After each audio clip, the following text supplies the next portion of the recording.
This presentation on geographical resources and the USGS Geospatial Maps program is brought to you by Amanda Kundert and Amanda Woods. So, what are geographical sources? These are the sources that are most often used to answer such questions as, where's that one island on Hawaii where they have all those volcanoes? Or, my great-great-great-grandfather lived in Holland in 1920. Can you help me find his hometown? These sources help us to answer questions about locations and about the impact of time on the surface of the Earth. There are many types of geographical resources, and I'd like to start with maps because we're all familiar with them.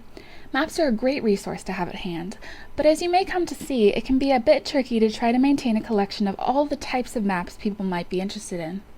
This is because housing a large collection of physical maps requires the devotion of both money and space. Many libraries choose space by providing online and digital map options. These programs often cost money and come in the form of online subscriptions or CDs. Although they won't replace highly specialized mapping programs, it can be helpful for information professionals to familiarize themselves with free online programs to recommend to patrons.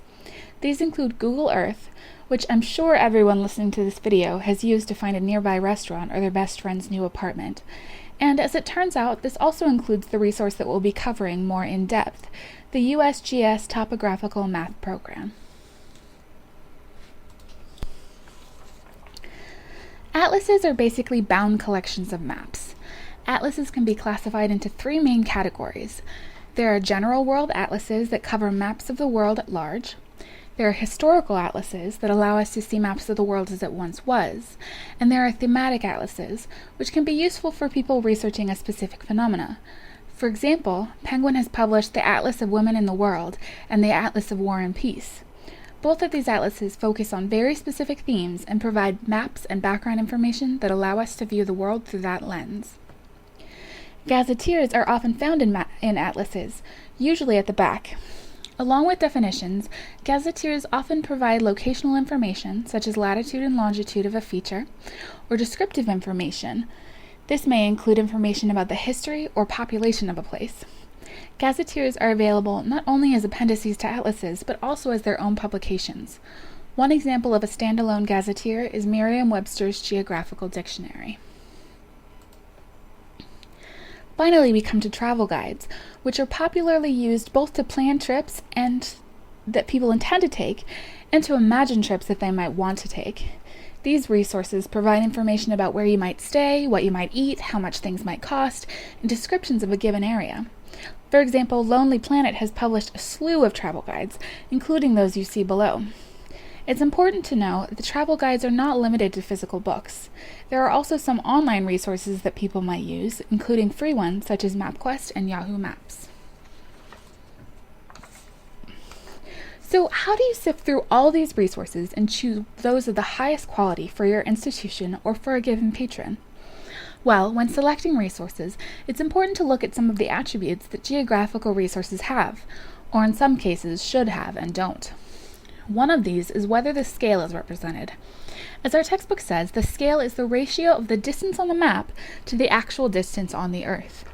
This is sometimes represented as shown here in a bar scale form. As you can see, this scale would probably be on a fairly large scale map, meaning that the map itself only covers a small amount of area of land, allowing the area to be shown in greater detail than it would be on a small scale map. You might see a bar scale like a hiking map, allowing you to estimate how many miles a given trail spans. As a comparison, a world map would be at a much smaller scale because it would take up too much space to draw it at such a large scale. A map at such a small scale might be marked with a fraction, such as 1 to 1 million, meaning that 1 inch on the map equates to 1 million miles on the Earth. When evaluating the scale of a map, think about the user and what they're really trying to see. If a patron is looking for detailed information about a hiking route, it wouldn't be very useful to have a map that showed a large area but was zoomed out too far to view the hiking trails. If they're looking for a map that shows the continents side by side, the scale will necessarily be much smaller. Another thing to consider is the projection of the map. all flat maps are distorted. This is because the Earth is round, and by trying to display a round surface on a flat surface, necessarily some compromises have to be made. So when you're looking at a map that's on a paper or on a screen, it's going to have some distortion. For example, many of us have seen maps that depict Africa as being much smaller than it is in relation to other continents. If it seems that the patron needs a more accurate representation of the relative scale of the features of the Earth, there are a couple of options available. You can look at a globe, which is going to be rather small scale, but will allow you to see the world as a whole. Alternatively, there are some maps that are specialized and allow you to see specific areas of the Earth in greater detail than a globe and with less distortion than a traditional map. Colors and symbols are often used in maps to identify features, but those colors and symbols are fairly useless if you don't know what they mean. For example, if you have a map with a triangle on it, does that triangle mean there's a mountain there, there's a building there, there's a tree? Without any indication, it could really mean anything. Along those same lines, colors are used to portray features on maps. And while an experienced map user may have an expectation of what certain colors mean, without a key, you really can't know for sure.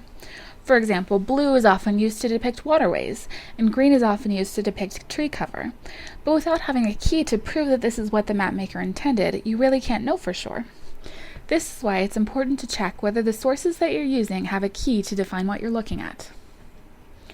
Next, we'll look at authority, and this may require some extra research on your part, as the majority of us probably won't become experts in using geographical resources ourselves. Therefore, it's important to know which sources are reputable, which publishers are known to be reliable and make up-to-date maps, and which ones are known to be less careful. Indexing and place names may seem like obvious features to include on a map, but not always present. For example, if a user is hoping to look at a map that includes a small town in Arkansas, a state map might not have that town labeled, and would therefore be of little use to them. In that case, they would need a resource that labels even small towns in that state. Finally, it's important to consider the currency of the resource. In many cases, patrons may be interested in the most recent information, which is why it's important to be able to point them to resources from the past year or two. However, if the user is interested in the town where their great-great-great-grandfather lived, and you pull up a map from 2014, the fact of the matter is that the town will have changed from the way it once was, and it may no longer even exist. So it's important to keep in mind when the resource was created. This is another example of times when libraries and other institutions have to decide what they're going to house, because many historical maps are not yet available in digitized form, and the fact of the matter is that physical resources take up a lot of space. Therefore, many of these maps are kept in specialized historical institutions rather than public libraries. It's ideal to know where in your state you might send someone to look for that kind of information. If they're researching genealogy, historical trends in the environment, etc., having access to these resources is of critical importance. It's also nice to know where such information can be found online. There are some sources for digitized historical maps online, and this includes the USGS Historical Topo Map Collection, which is available for free use on the USGS website. The resource that we'll be describing in depth is the U.S. Topographic Maps program. This is provided by the United States Geological Survey, the USGS, for the purposes of general use by the citizens of the United States. The online Topo Map program has been running since 2009, with updates to the maps every 3 years, so these maps of the U.S. were updated 3 years ago in 2012, and should be updated again this year. They can be downloaded for free, but no longer are these maps available in paper form as they once were. What's really interesting about this program is that the user can look up a map of the United States, zoom in or out as they choose, and then choose up to 6 custom layers of information that they'd like to include with the map in their download. These layers include information about the landscape and human use. As well, experienced users can utilize tools to customize the map further. We'll look into that in just another moment. The United States Geological Survey has a long-standing reputation of providing geological information to the public. We feel that it's important to know what the government provides for its citizenry. So now let's take a look at the USGS Topo Map program. As you can see, we have a nice map of the US here, and let's look at some of those features we were talking about before and check to see if they're all here. We have scale, represented here as a bar scale, as well as here as a fraction. we have projection, which, while it can't be perfect because it is on a flat surface, considering that it's a smaller segment of the world rather than the entire globe, the projection probably isn't as bad as it could be. That said from a layperson. Let's see. The authority, we have it created by the USGS, which has been doing this since the late 1800s, so I'm pretty confident in the authority. And currency, this was updated just 3 years ago and should be updated again soon. Now, something that I definitely notice is not here is a key for colors and symbols. And at this point, what's on the map, there's not much to have a key for. But let's play around with some of these buttons and see if it's easy to tell what symbols or colors stand for on this map. So let's just look at some of the different options we have here. We can choose to add layers of structures, transportation, hydrography, elevation.